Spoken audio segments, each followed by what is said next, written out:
Hello বন্ধুরা, আজকে আমরা গেছিলাম মুস্তফা আলী হলে রাতের খাবার খেতে।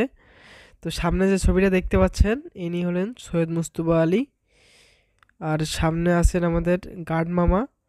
একটু সামনে এগিয়ে গেলেই ডান দিকে পড়বে আমাদের ক্যান্টিন, মুস্তফা আলী হলের ক্যান্টিন। আর সামনে যেটা দেখতে পাচ্ছেন, এটা তো ভেন্ডিং মেশিন, আপনাদের আগে একটি ভিডিওতে দেখিয়েছিলাম। সামনে আছে সাইকেল রাখার গ্যারাজ। এটা আগে ছিল না, এটা নতুনভাবে নতুন করছে। তো একটু সামনে গেলেই দেখতে পাবেন বারান্দা দিয়েও অনেকে সাইকেল রাখছে।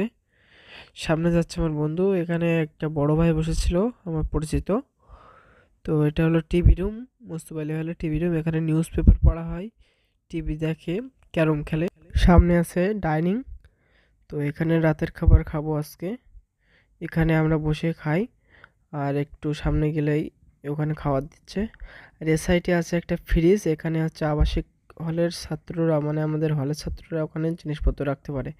তো আজকের খাবারের ভেতরে ছিল সরপুঁটি মাছ, মাংস, শাক সবজি, এগুলাই ছিল। আমরা নিয়েছিলাম মুরগির মাংস। দেখতে পাচ্ছেন এখানে আছে ওভেন, এখানে তরকারি এগুলো গরম করে, যদি কোনো কিছু ঠান্ডা হয়ে যায় তো গরম করে।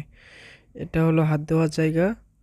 আর উপরে আছে একটা জল ফিল্টার করা, মানে এখানে রিফাইন জল করা নিয়েছিলাম আমরা। মাংস দেখতে পাচ্ছেন, আর ভাত, আর আছে পাতলা ডাল, যেগুলো রেগুলার খাবারের সাথেই থাকে। এটা হলো সম্পূর্ণ ফ্রি, পাতলা ডালটা সম্পূর্ণ ফ্রি। তো বন্ধু খাচ্ছে। বাসায় যাওয়ার পথে দেখলাম নতুন একটা হল হবে, তার জন্য গর্তটা ভরাট করছে, মানে আমাদের এখানে একটা নিচু জায়গা আছে সেটা ভরাট করছে। তো আজ এই পর্যন্তই, দেখা হবে অন্য কোনো